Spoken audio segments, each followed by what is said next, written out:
The Renaissance. Italy is part one, and Northern Europe is part two, with audio. Okay, so first we're going to talk about the background of the Renaissance.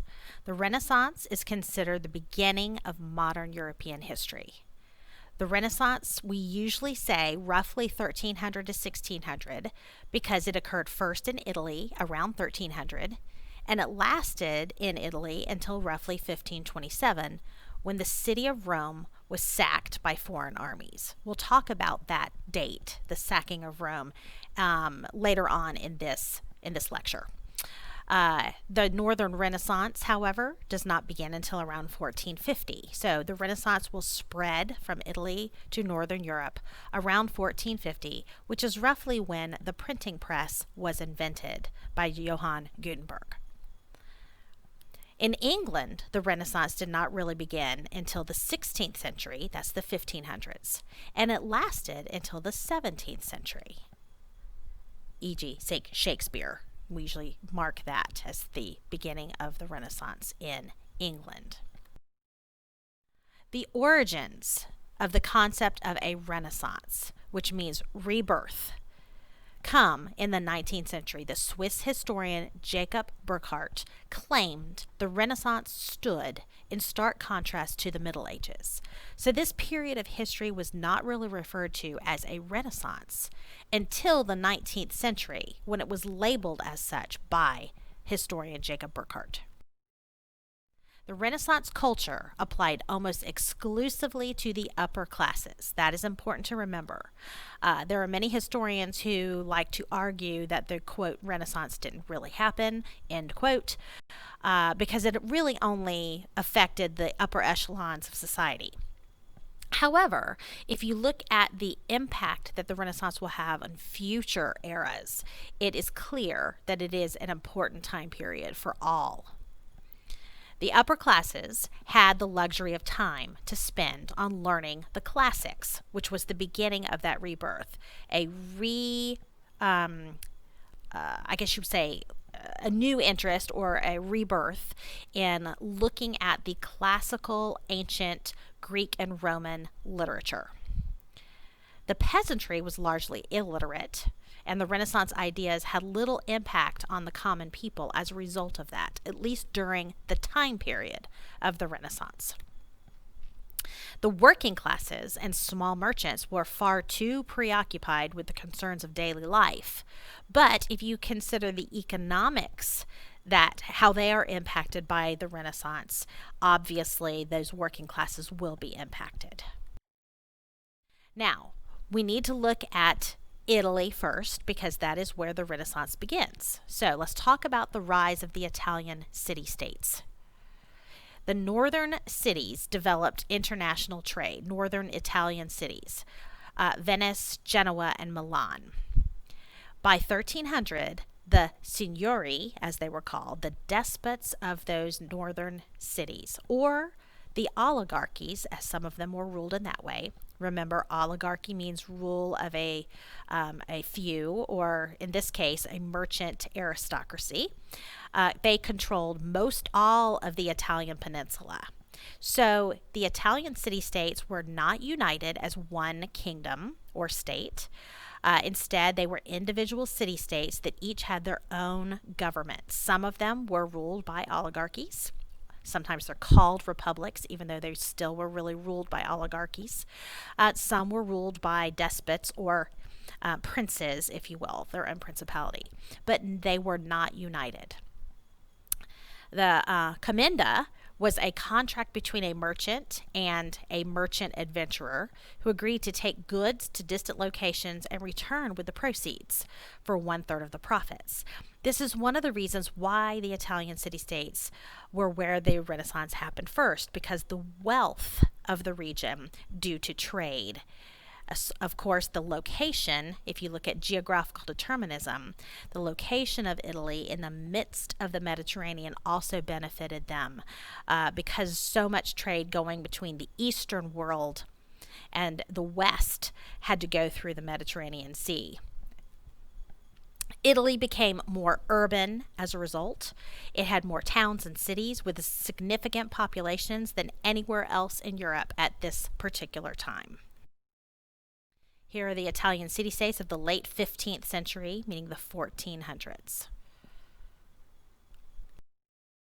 Politics among the Italian city-states. Now, there was lots of competition among the city-states, and this meant that Italy did not unify politically, as I said before. In effect, an early balance of power within Italy emerged.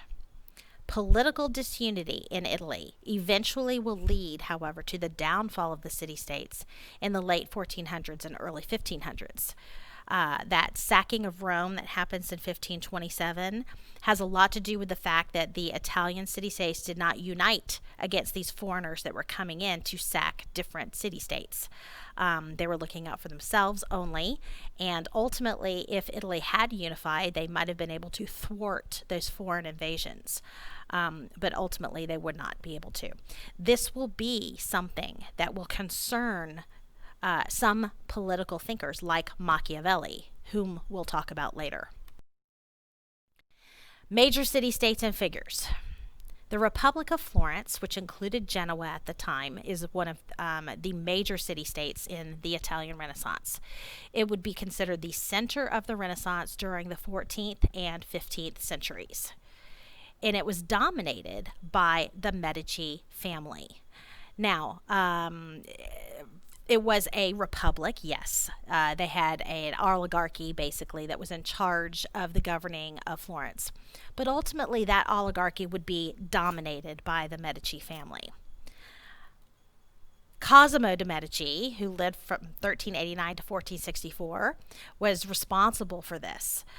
He allied with other powerful political families in Florence, and ultimately became the godfather, if you will, pulling the strings of the Republic of Florence, the unofficial ruler of the Republic. And he will pass that power to his family members once he is gone. So, the most powerful of the Medici rulers will be Cosimo. Second only would be his grandson, Lorenzo the Magnificent. Lorenzo the Magnificent, of course, is also known as a powerful Medici ruler, largely because he is perhaps the greatest patron of the arts in all of the Renaissance. Maybe you can look at a pope as having more influence on the arts later on in the 1500s, but in reality, if you're looking at one individual who kind of culminates the patronage of the arts for the Renaissance, you need to look at Lorenzo the Magnificent, Lorenzo de' Medici. Now, the Duchy of Milan was also an important city-state. It was ruled by the Sforza family after 1450. Milan was a major enemy of Florence and Venice, so lots of competition between the city-states will cause friction. And the Sforza family, ultimately, they were able to take over the Duchy of Milan, largely because they were hired first by other rulers in Milan as mercenaries, and eventually they were able to take control of the duchy themselves. The Peace of Lodi in 1454, however, will come about to create a 40-year period of relative peace in northern Italy, causing peace, a compromise, if you will, to be met between Milan, Florence, and Venice, and others.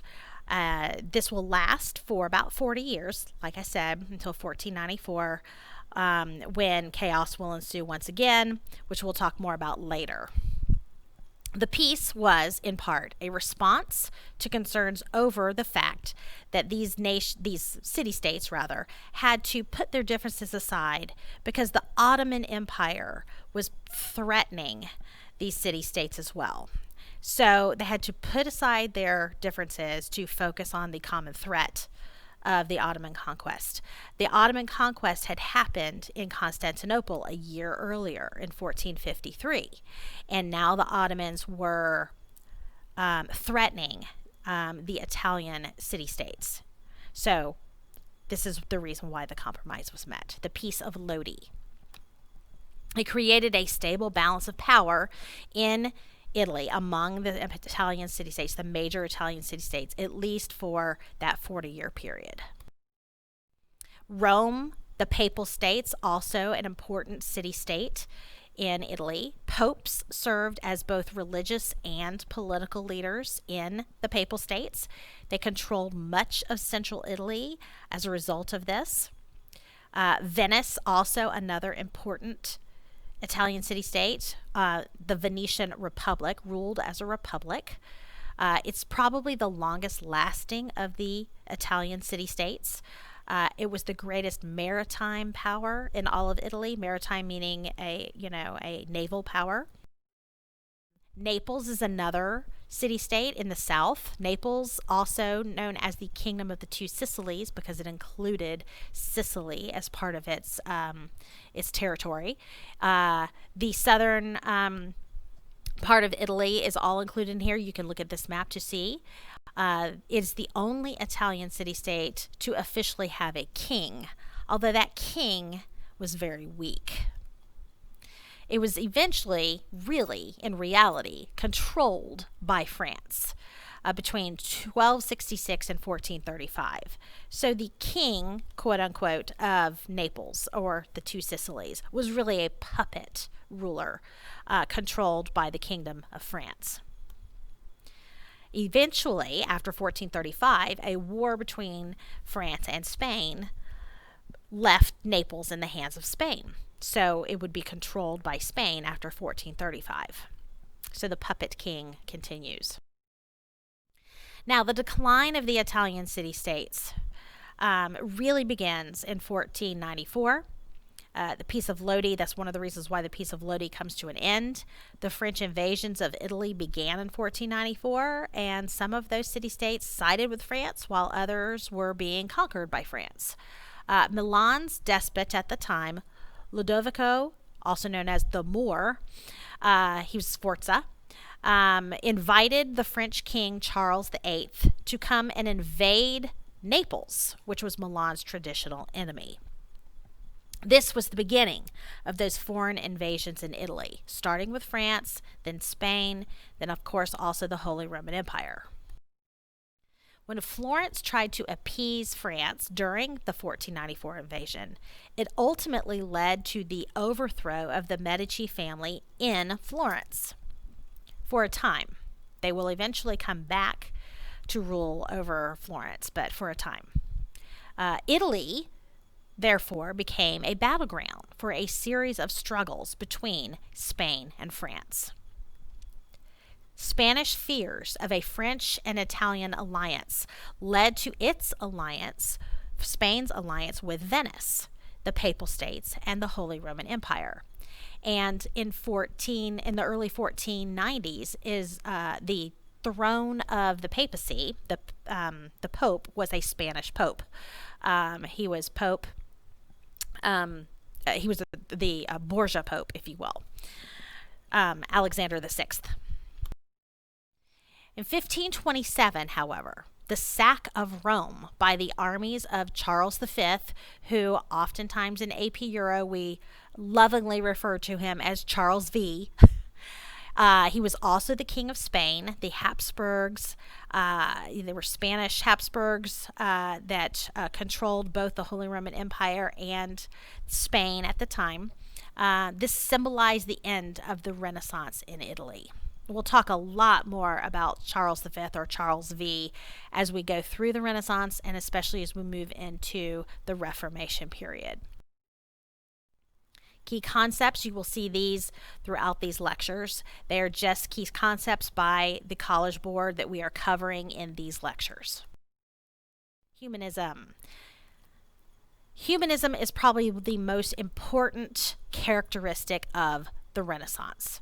So what are the characteristics of humanism, sometimes referred to as the study of humanity?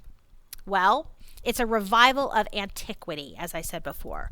The ideals of Greece and Rome in philosophy, literature, and art were rejuvenated during this time period. And that's one of the reasons why we call it a renaissance or a rebirth or revival of the ideals of antiquity. The humanists sought to reconcile pagan writings from Greece and Rome, classical writings, with Christian thought. And this was something that they were trying to recognize, that we could learn things from the ancients even though they were not Christian.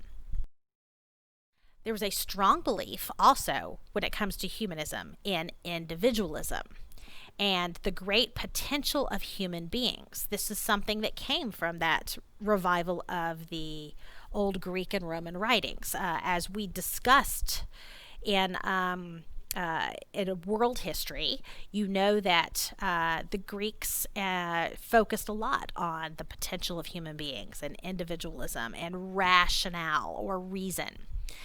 This, of course, is in direct contrast to ideals that were focused on in the Middle Ages, where humans were seen as small, wicked, and inconsequential, and should focus solely on earning salvation.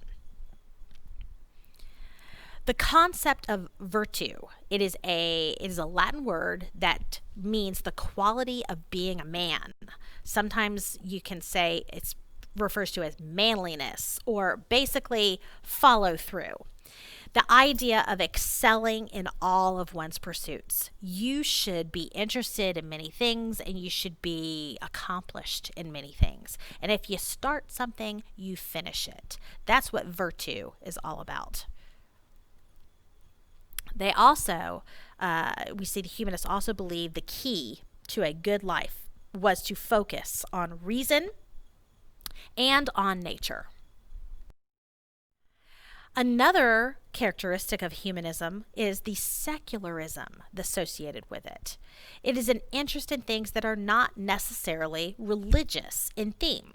Humanism in Italy focused on non-Christian subject matters in literature, art, and politics. Obviously, if they're looking back to the classical Greco-Roman past, pre-Christian times, they're focusing on things that were non-Christian. This does not mean that the Italian humanists, that we also refer to as classical humanists, as they were focusing on classical texts, this does not mean that they were atheists or even anti-Christian. It just means that they were not focusing on solely Christian values. It shifted the focus of education toward classical texts and away from theology as the dominant idea that you focus on in education.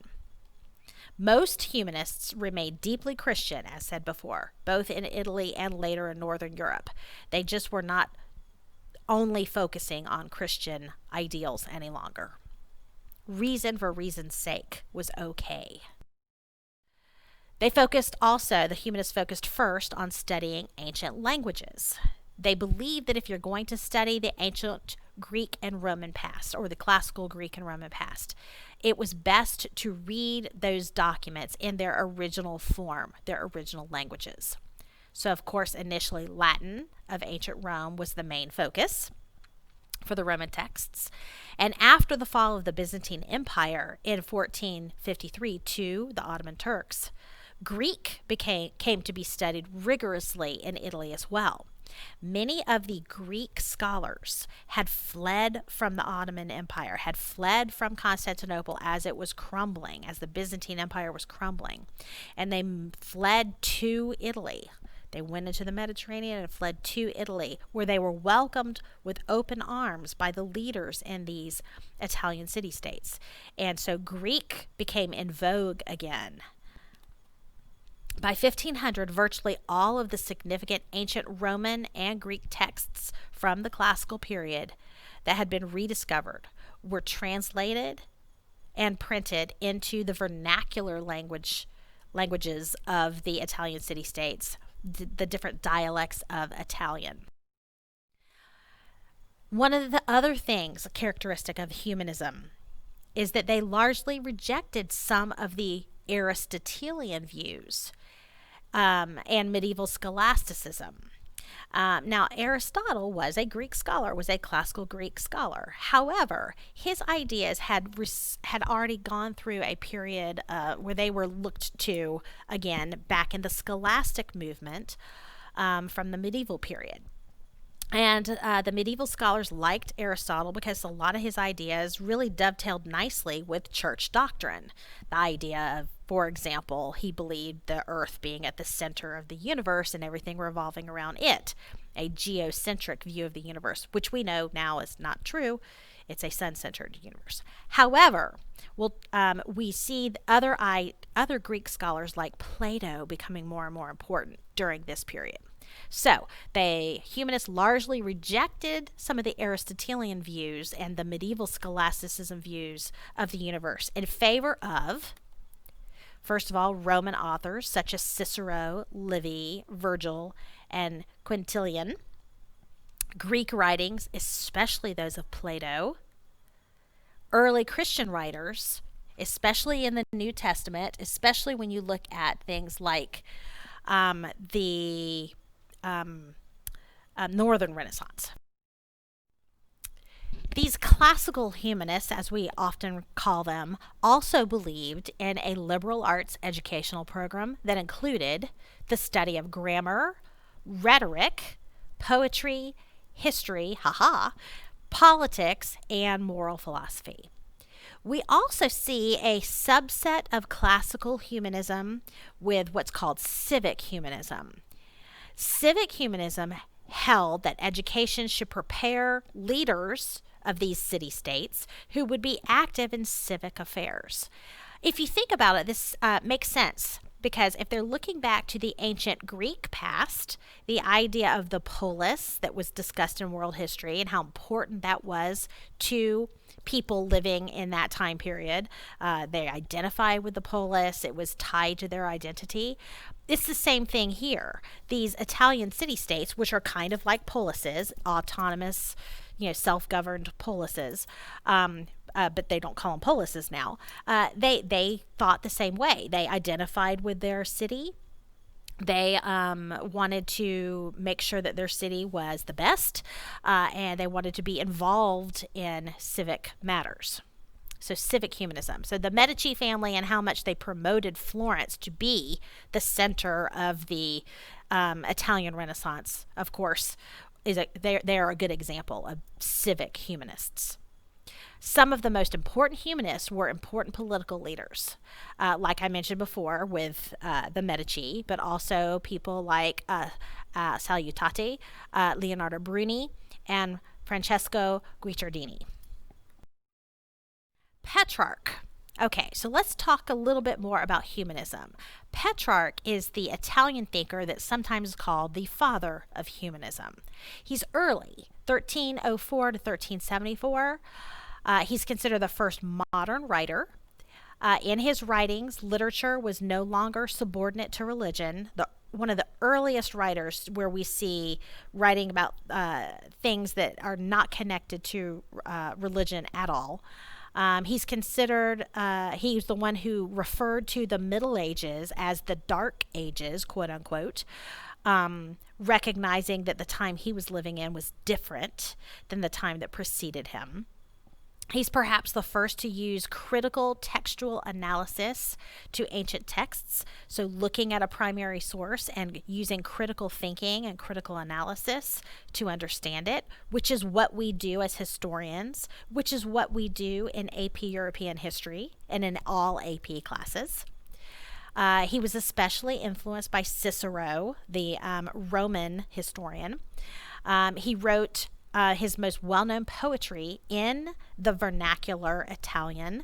And as we talked about vernacular, that just means the spoken language of the people. So that popularized Italian writing as well. Most texts in this era were still written in Latin, but we're beginning to see more and more that are going to be written in the vernacular after Petrarch sort of blazes the trail, if you will. Leonardo Bruni is another important classical humanist. He's the first to use the term humanism. He's among the most important of the civic humanists, focusing on the city-state and focusing on what can we do to make our city-state great. He wrote a history of Florence. He was from Florence, so focused a lot on advancing Florence. He wrote the history of Florence, perhaps the first modern history, and wrote a narrative using primary source documents and the division of historical periods in Florence, which is what we do as historians, once again, and the historical processes, historiography, that we use in AP history classes. Lorenzo Valla was another Italian classical humanist from 1407 to 1457. He was the foremost expert on the language of Latin. Wrote a book called Elegances of the Latin Language from 1444, where he studied the variations that Latin had gone through the years. As we know, languages do tend to evolve over the years. So he knew the ins and outs of when certain words were added to the language, what have you. And he also, the same year, using information that he discovered when writing the Elegances book, he wrote the document on the false donation of Constantine, also 1444. In this document, he ultimately exposed that the document known as the Donation of Constantine, which was supposed to be written in the 4th century, or the 300s, was actually written in the 8th century. There was language in it that was not around until the 8th century. So he proved that this document was a fraud, ultimately. And this was a document that the Roman Catholic Church had used to validate their ownership of the Papal States since Constantine moved the capital city from Rome to Byzantium in the east, which he renamed Constantinople. He left the Bishop of Rome, also known as the Pope, in charge of the city of Rome and the surrounding areas. The Church had claimed since that time, since the 4th century, that those vast territories were guaranteed to be the domain of the Pope since that 4th century time period, the 300s. But with the language nuances, Valla proved that it was a forgery and that they really did not have that document, even though Constantine may have, in fact, left them that land with word of mouth verbal contract. There was no written document that guaranteed that. Needless to say, the church was not thrilled with Lorenzo Valla. Other things, he exposed errors in the Latin Vulgate translation of the Bible, the official Catholic Bible. He proved that there were some errors in there as well. Another humanist is Marsilio Ficino. He's the one that established the Platonic Academy in Florence. He's one of the most influential humanists, philosophers of the 15th century. He founded this Platonic Academy, which became sort of the basis of what will be the University of Florence later on. He was given a grant, if you will, to found this academy based on the same principles that Plato had established the original Platonic Academy in Athens. He was given this grant by Cosimo de' Medici when Cosimo was in charge of the city of Florence in the 1460s. With this, Florence became known as the center for Platonic thought throughout the Renaissance period. This resulted ultimately in the spread of Plato's works throughout much of Europe, not just in Florence, but throughout much of Europe. Ficino also translated Plato's works from Greek, which he understood, into Latin, giving more modern Europeans access to these works for the first time. Of course, those modern Europeans were mostly clergy, because they were the ones that used Latin the most, but eventually they would be translated again into vernacular languages, especially by the time we get into the later 1400s, early 1500s. Another is Pico della Mirandola. Now, Pico was a member of the Platonic Academy in Florence. He eventually wrote a document called the Oration on the Dignity of Man in 1486. In this document is perhaps the most famous Renaissance work on the nature of mankind, and it kind of sums up what classical humanism is all about, what humanism in general is all about. He said that humans were created by God in God's image, as we know from the Bible, and were therefore given tremendous potential for greatness. If we are created in God's image, He has given us the potential for great things, and even union with God if we desire it. However, He also recognized that humans could, through neglect, also choose a negative course if they neglected the goodness that God had given them, which included their intellect, included their ability to reason. He argued that the ability to reason was the spark of the divine within each and every man that God gave. If we neglected using that reason, that ultimately that could lead us into a negative course in life. So humans had free will to be great or to fail. It wasn't necessarily predetermined by God. God gave us that free will that we could help to determine our own fate. Man was a master of his own fate. So when you look at Oration on the Dignity of Man, you see a lot of ideas that we see in Plato. The idea of man having these gifts of reason and being able to use them to make the world a better place. But you also see blending with the Christian ideals. So it's a unifying of those two ideas.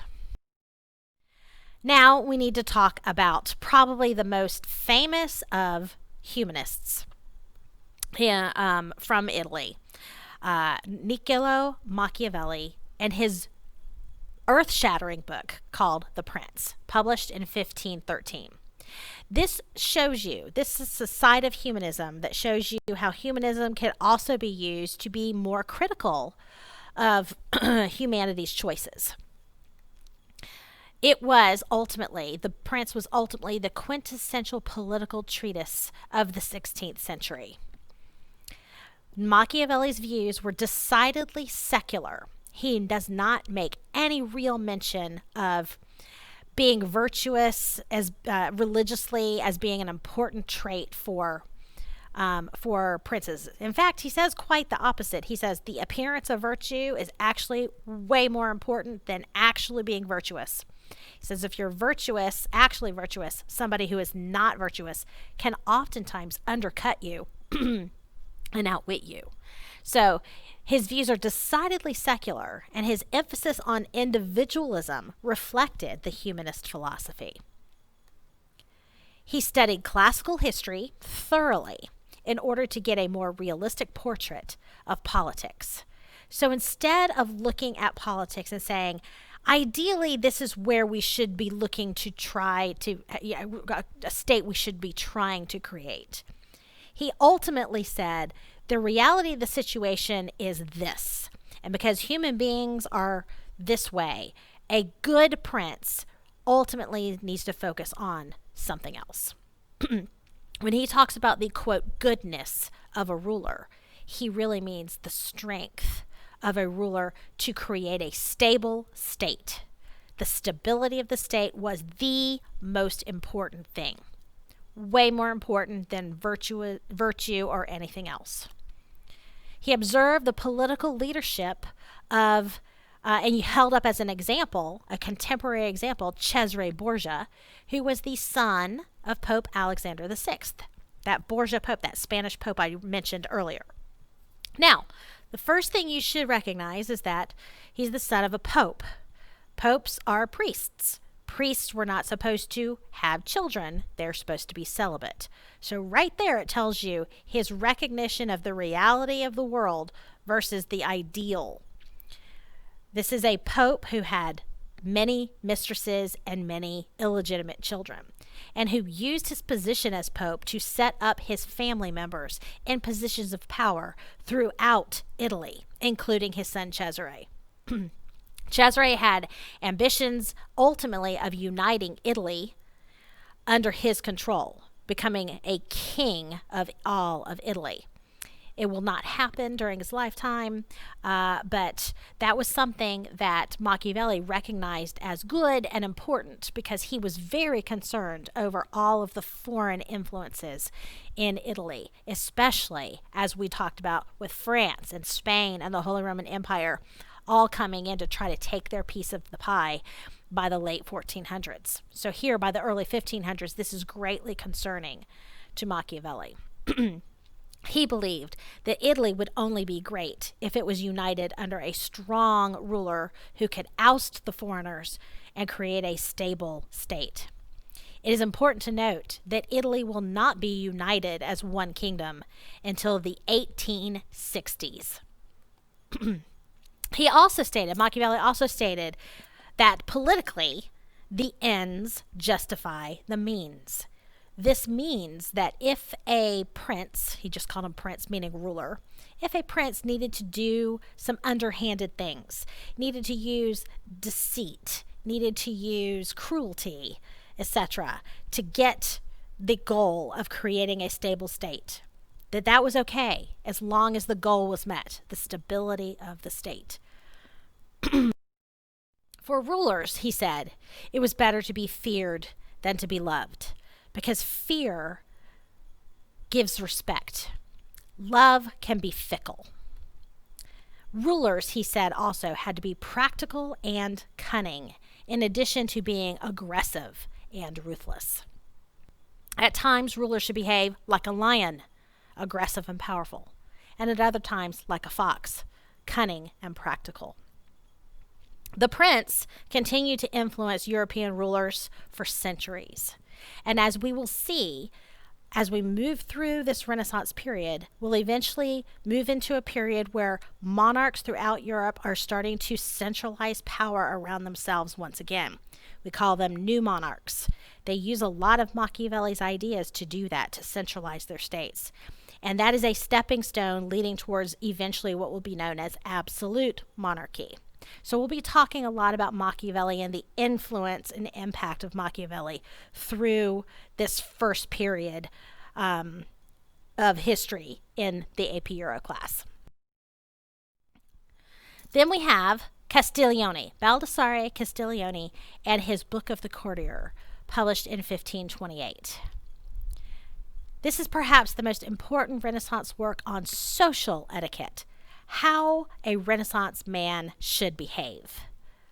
He specified qualities necessary to be a true gentleman, including physical qualities as well as intellectual abilities, and leading an active life, in particular, active in your civic duties.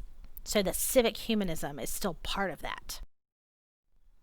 He described the ideal of a Renaissance man, one who was well-versed in the Greek and Roman classics, one who was an accomplished warrior, one who could play music, who could dance, and had a modest but confident personal demeanor, a jack of all trades and a master of all trades. This contrasted with the medieval view of being a master in only one area of expertise. Instead, the Renaissance man is multi-talented. Virtue, as we said before, was something that he described in this book. Virtue was the quality of being a great man in whatever noble pursuit one pursues. Key concept. Now we're going to start talking about the impact of the Renaissance as it does start its spread northward into Northern Europe. We actually see this impact all parts of Europe. This particular item. Johann Gutenberg invented the movable type printing press sometime around the 1450s. His years are 1395 to 1468. We usually say roughly 1450 for the invention of the printing press. This is one of the most important inventions in human history. It changes everything. And this is one of the reasons why we begin AP Euro, really, with this time period. It's the development, as I said before, of movable type. And it made possible the spread of humanistic literature at an astonishing speed. With movable type, you can print more pages rather than hand copying things. Print more pages. You could produce books more cheaply, which means you can have more books in circulation. And more books in circulation usually means more people learn how to read. It increases literacy. And ultimately, this is going to snowball. As we move towards the Protestant Reformation, it's important to recognize that the Protestant Reformation happens when it does in the early 1500s because of the printing press. It didn't happen earlier, even though there was dissent against the authority of the Catholic Church before the 1500s. The movement of Protestantism does not happen, the Protestant Reformation does not happen until the 1500s, largely because in the 1500s they had the printing press to spread those ideas. We'll talk more about this as we continue. No longer would copies of works need to be done individually by hand. Between 1457 and 58, we see the publishing of the first printed Bible in the city of Mainz, Germany. This, of course, printing press also facilitated the phenomenal spread of the Reformation, as I said before. The printing press encouraged the growth of vernacular literature in the common spoken language of the people, rather than just literature being important, seen as important because it was printed in Latin. This will change that. So you see more and more vernacular texts being produced, and that will lead eventually to the development of national cultures throughout Europe. So that's why we say it's one of the most important inventions in human history. Here's the diffusion of movable type printing press. You can look at the maps and see the growth and how many printing presses between 1450 and 1500 existed throughout cities of Europe. Key concept. Now we're going to move on to part 2, the Renaissance in Northern Europe. Key concept. The Northern Renaissance. First and foremost, we need to recognize that humanism is still the most important factor in all of the Renaissance. But in the Northern Renaissance, it had a different flavor to it, a different brand of humanism, if you will. Instead of classical humanism, it was more Christian humanism. Christian humanism is where the humanists in Northern Europe more emphasized early church writings, looking back to early church writings rather than early classical texts. Early church writings that provided answers on how to improve society and reform the church. So instead of looking to Greek and Roman texts, how do we improve ourselves and improve the world that we live in and our society, these humanists were looking to early Christian writings to see how they could improve society and improve their world, including reforming the church. The abuses of the Roman Catholic Church were greatly concerning to the Northern humanists, to these Christian humanists. And that's one of the reasons why the Protestant Reformation starts as an offshoot of the Northern Renaissance and Christian humanism. There was less of an emphasis on pagan works from ancient Greece and Rome, although these works were widely still read and enjoyed by Christian humanists. Many historians today see more continuity between the Northern and Italian Renaissance than contrasts. It drew on Hebrew and Greek texts of the Bible, the original language that the Old Testament, Hebrew, and the New Testament, Greek, were written in order to really understand the truths of the Bible, rather than reading translations of these that could have errors in them. The idea of these humanists was to read these documents in their original form, just like the classical humanists wanted to read the original Greek texts in Greek and the original Roman writings in Latin. Same thing. It emphasized education and the power of the human intellect to bring about institutional change and moral improvement. And its writings led to criticism of the church, thus leading to the Reformation. Probably the most famous of the Christian humanists was Erasmus. He lived 1466 to 1536. Most famous and celebrated of all northern humanists. He was the first humanist to earn a living by writing, an extremely impressive achievement. He was the master of Greek language, and he made new translations of the Greek and Latin versions of the New Testament to create what he considered purer editions than the original Vulgate edition of the Bible that the Roman Catholic Church used. Probably his most important work was his book, In Praise of Folly, published in 1509. It was a bestseller. Only the Bible sold more copies by 1550. It was written in Latin, thus it was really not intended for mass consumption, but eventually it would be translated into vernacular languages, and the ideas will be spread. In this book, even though Erasmus himself was a devout Catholic, remember there is no other religion but Catholicism before 1517. Erasmus was a devout Catholic. He never intended any of his ideas to be used to justify breaking ties with the Roman Catholic Church. He instead was seeking to reform the church, not destroy it. And in this book, he does poke fun at the abuses of the Roman Catholic Church, the troubles. He satirized, he used satire, satirized people's worldly ambitions, including the clergy themselves, pointing out the corruptions in the Roman Catholic Church. He was hoping by pointing them out using satire, they would convince the church to eventually clean up those abuses and fix the problem. Now remember, satire is like poking fun at something, showing it as outlandish in order to, showing it as ridiculous in order to prompt a response of maybe something needs to be done to change this. There's lots of things like political satire nowadays, like Saturday Night Live and those kinds of things. So that's what satire is.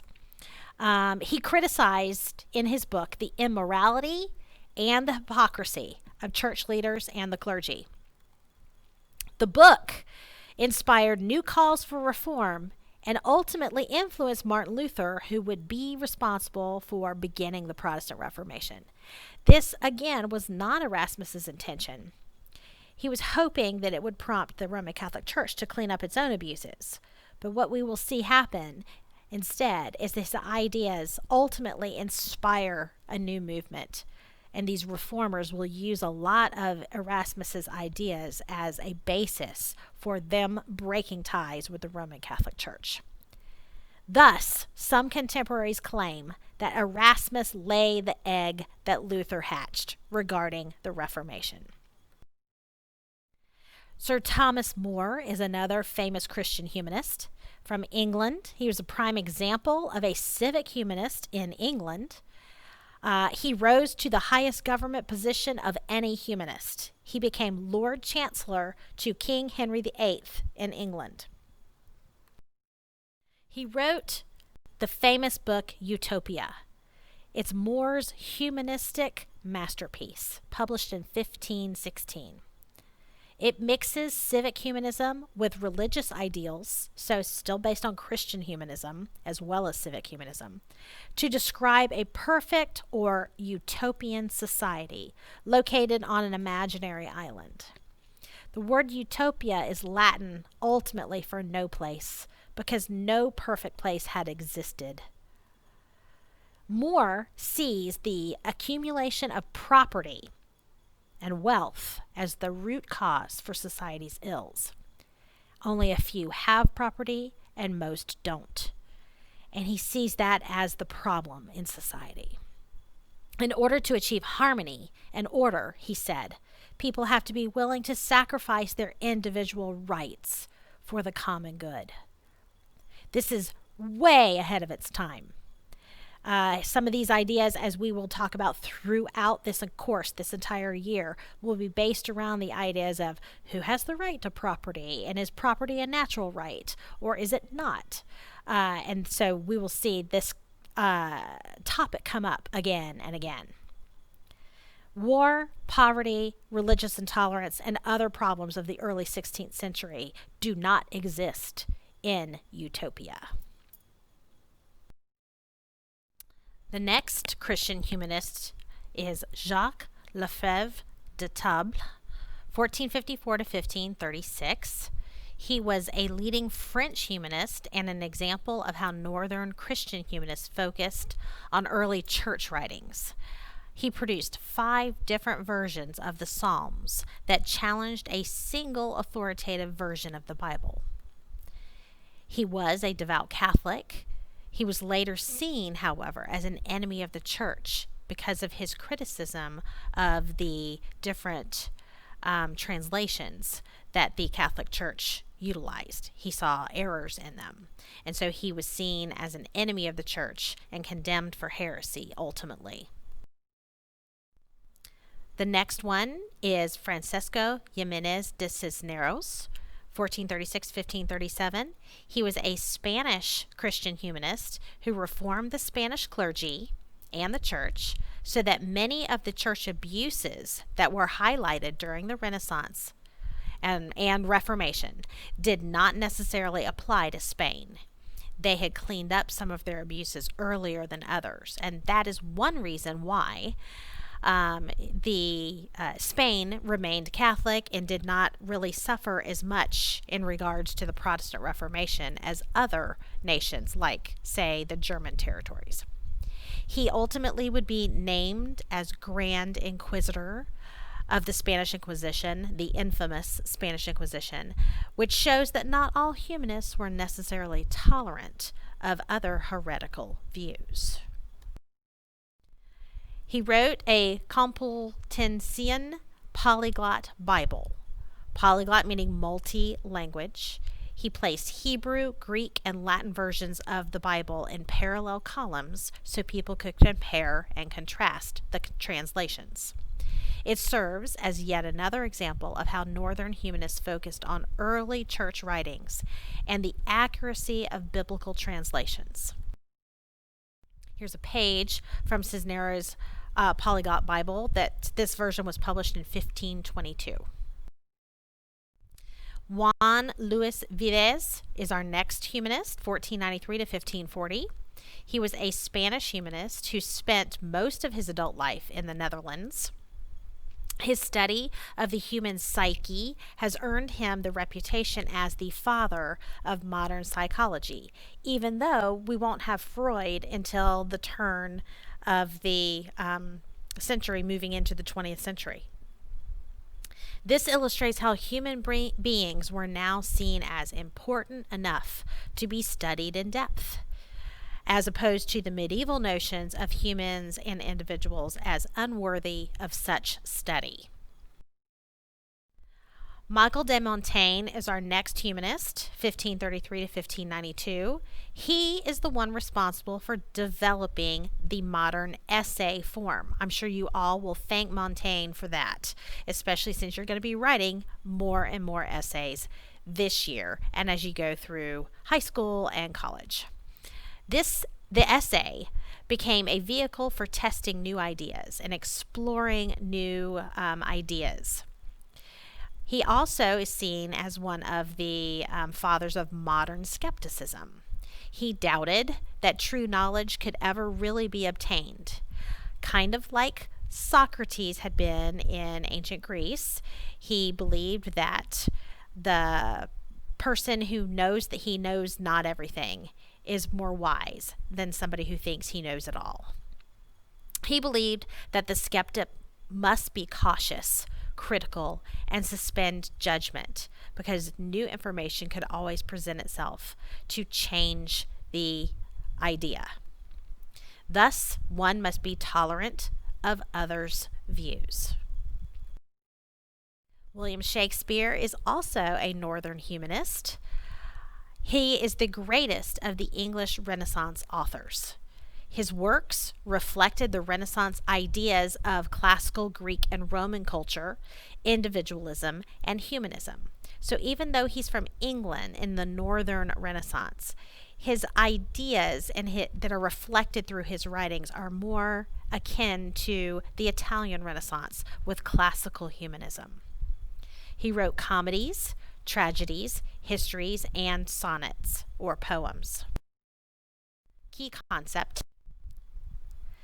Now you can go to the audio lecture on the Italian and Northern Renaissance art for section Roman numeral 6. We're going to move on to Roman numeral 7 here in the audio lecture. Key concept. Life in the 16th and 17th centuries. Society was rigidly hierarchical, meaning that there was a definite social structure in place. In the countryside, in Catholic countries, the clergy was the most powerful group in the countryside, as they were viewed as the intermediaries between the people and God. Nobles were seen as below the clergy. In Protestant countries, manorial lords or nobles were at the top of the social ladder. Peasants constituted the largest percentage of the rural population. Many owned land, and most were involved in subsistence agriculture, so the lands that they owned were very small portions of land. Subsistence agriculture just means as much as one could feed their families and themselves. Landless workers earned the least and were at the bottom of the ladder. Demography, meaning what was the population like. The long 16th century is what we're talking about here. That's the 1500s. But when we say the long 16th century, we really mean the population growth and how it grew steadily between 1450 and 1650. So in reality, it's halfway through the 15th century into halfway through the 17th century. We see during this time period that the population recovers to pre-plague levels. Population growth leveled off by 1650 until about 1750, when it started to rise again, this time due to the agricultural revolution, which we will cover in a later unit. Cities saw larger increases than the countryside. Life expectancy, well, the average lifespan for men was roughly 27 years. Average lifespan for women was roughly 25 years. Now, you need to remember that this includes the lower classes that tended to die earlier because of working harder. This does not mean that there weren't some that lived longer than these years. Local church and authorities continue to enforce communal norms throughout European cities and countryside. There were controls on marriage. Unwed mothers with illegitimate children were seen as a threat to the community. Young pregnant couples often received intense pressure from the community to marry in such cases. And the charivari was used as a means of public humiliation. Those who committed adultery or who beat their spouse might be paraded around their village riding backwards on a donkey while holding up the donkey's tail. That was the public humiliation. Popular culture and leisure activities and rituals reflecting the persistence of folk ideas were reinforced and sometimes challenged communal ties and norms. The culture of villages remained more oral culture rather than written histories, despite increases in literacy. Women often gathered in cottages to socialize, and here you would see stories being passed on from one generation to the other about the lives of the people living in that village. Men often went to the village tavern to drink and to socialize as well, and do the same thing. Blood sports, such as bull baiting and cockfighting, were also very popular. Where you bull baiting, having bulls fight against each other, baiting them to fight against each other. Cockfighting, of course, is two roosters fighting against each other, usually to the death. Carnival was a popular activity that took place in Catholic countries. It was a time of partying and celebration that preceded Lent, which was the 40-day period of fasting and penitence before Easter. Carnival in Europe is basically like Mardi Gras is today here in the United States in places like Louisiana. Key concept: women during the Renaissance era. The College Board likes to look at gender roles and how those changed throughout the years. So, women during the Renaissance era is where we begin talking about specifically gender roles and gender identity in this class. Wealthy women had things a little better, of course. The book called The Issue of Women, La Quarrel des Femmes, illustrated a new debate that was emerging over the proper role of women in society, starting with Christine de Pizan in the 14th century. The debate continued for 600 years. Christine de Pizan was a woman who, during the Renaissance, wrote a great deal, and many would accuse her of acting like a man because of her education and her writing. So that was the beginning of this debate, if you will. Women in wealthy circles did enjoy some increased access to education, depending on how open-minded their family. However, they lost some status compared to women in the Middle Ages when it came to work. Women in the Renaissance era functioned now more as ornaments to their middle or upper class husbands, trophy wives, if you will. Women were to make themselves pleasing to the men, just like Castiglione had illustrated in the Book of the Courtier, and this really applied only to the upper classes. Sexual double standard was present. Women were to remain chaste until marriage. Men, however, were permitted to be sexually active. Important Renaissance noblewomen at court, in education, and culture. As I mentioned before, Christine de Pizan is one of them. She wrote The City Ladies and the Book of the Three Virtues in the early 1400s. She chronicled the accomplishments of great women in history in these books. In essence, it was the Renaissance woman's survival manual, the Book of the Three Virtues, sort of like Castiglione's Book of the Courtier was for a Renaissance man. The Book of the Three Virtues was how to be a Renaissance woman. She was perhaps Europe's first feminist. She had been extremely well educated while living in France. Isabella d'Este is another Renaissance woman, the First Lady of the Renaissance, as she's sometimes called because of her patronage of the arts. You can see the portrait of her by Titian on the left. She set an example for women to break away from their traditional role as mere ornaments to their husbands. She actually ruled an Italian city-state, the city-state of Mantua, after her husband died and before her son was able to rule. She and her siblings were very well educated, and she was a very able ruler at that. She was a major patron of the arts, and she founded a school for young women to receive an education. Of course, wealthy women. She wrote over 2,000 letters that provide insight into politics and courtly life at the time. She proved herself to be a very shrewd politician. Marriage and family. The status and lifestyle of peasant and working class women changed little compared to the Middle Ages. The lower classes did not see a lot of shifting. Marriage, European family patterns, of course, the nuclear family was the most important. Poor people tended to be unable to support extended families of multi-generations. Wealthier people and some landowning peasants tended to have more of those extended families living together. Marriage was based on economic considerations, not love. Parents played a large role when property was involved, transferring property from one family to another through a marriage alliance. Dowries were extremely important in wealthy families.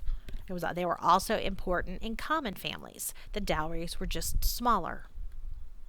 Women tended to play a more significant role in the economy in Northern Europe, largely due to these dowries that were connected to them that would transfer from the father's family to the husband's family and create an alliance between those families with that marriage.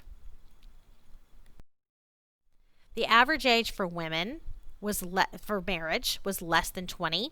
For men, it was the mid to late 20s. But the wealthier the families were, you saw the older the men were when they got married. Class issues played a role. In other words, the rich tend to marry earlier, the women in particular, than the middle classes, and the poor tend to marry earlier too, or not to marry at all.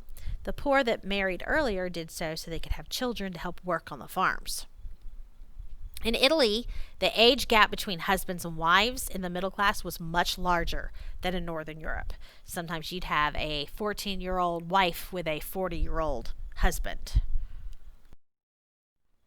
Increased infanticide and the abandonment of children among the poor occurred often. An increase of foundling hospitals, like orphanages, resulted. 2/3 of abandoned babies were girls. They were not seen as worth as much as a boy child, especially when it came to a working class family that needed the work power. There was a low rate of illegitimate births, however, among the commoners than in the upper classes. Divorce was available in certain areas, but it was still very limited compared to the Middle Ages, where divorce was non-existent. When we talk about divorce, we really mean more annulment until the Protestant Reformation, where we see divorce, at least among Protestants, was now allowed. Not among Catholics, however. This was largely due to the modest increase in divorce in Reformation countries, like I said. Rape was not considered a serious crime, unfortunately. There was also more prostitution that existed in the Renaissance period than in the Middle Ages that preceded it. Important female rulers. First of all, we have Caterina Sforza in Milan, Isabella I, who unified Spain along with her husband Ferdinand and Isabella, Mary Tudor, whom we'll talk about as well, who ruled England from 1553 to 1558. We also call her Bloody Mary. Of course, her half-sister, Elizabeth I, who ruled England from 1558 to 1603. She's one of the best monarchs that England has ever had, man or woman. Catherine de' Medici will be sure to show you how socially the Medici family became increasingly important, from banker family to hobnobbing with the royalty throughout Europe. Catherine de' Medici eventually was married into the royal family of France. She became the Queen of France by marrying the king, and eventually, when her husband died, she ruled France as regent between 1559 and 1589. We'll talk about her later as well. Key concept. Now, witch hunts are another thing that happened during the Renaissance period, especially as we are moving into the Protestant Reformation period. Between 70,000 and 100,000 people were killed between 1400 and 1700 in the witch hunts. Causes: popular belief in magic was still around and had been since the ancient times. Cunning folk, as they were sometimes called, had been common in European villages for centuries. They played sometimes a positive role in helping villagers deal with tragedies such as plagues, famines, physical disabilities, and impotence. Sometimes these were people that were seen to have sort of abilities, charms. They could give charms to women to help get them pregnant, or protect them from illness, or what have you. Claims to power, often by the elderly or impoverished, and especially elderly women, were usually associated with these cunning folk. So that's why oftentimes when you see a portrayal of a witch, you see an older or elderly woman, widowed woman oftentimes. The Catholic Church claimed that powers came from either God or the devil. So they used witch hunts to gain control over village life in rural areas, that especially places where cunning folk seem to have power over people to make decisions or what have you. Women were seen as weaker vessels in the eyes of the Roman Catholic Church, and they were prone to temptation. They pointed to the story of Adam and Eve to illustrate this. And because of that, when it came to prosecuting witches, the Catholic Church usually focused a great deal of attention on women. elderly women. So women constituted about 80% of victims of witch trials and witch hunts. Most of them were between the age of 45 and 60 and unmarried, usually widowed. That's why we say elderly women, even though that doesn't sound very elderly to, well, at least me now. But it was back then, since people, the average age lifespan was to 25 or 27. Misogyny, or the hatred of women, may have played a role also, as Europe was a highly patriarchal society. Most midwives were women. Midwives are people that can help women during childbirth. But if the baby childbirth, oftentimes they were blamed for that. The midwife was blamed. So oftentimes they were victims of witch hunts as well. Religious wars and divisions created a panic environment in many cases. The scapegoating of witches ensued as a result of that. Leaders tried to gain the loyalty of their people and appeared to be protecting them oftentimes. With the Protestant Reformation and sola fide, or justification by faith alone, all of which we'll discuss more in the next unit, we see increasing numbers of people with means denying charity to beggars, and eventually those beggars became targets of the poor as well, who blamed their misfortunes on those who had denied them help. So that's something that we see will be a factor in these witch hunts as well.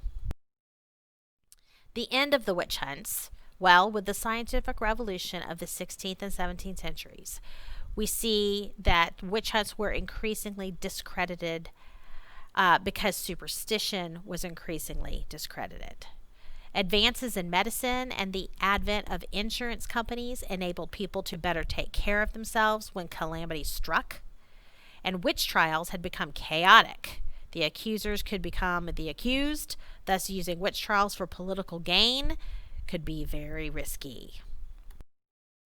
The Protestant Reformation emphasized God as the only spiritual force in the universe, that the devil has no power in this world.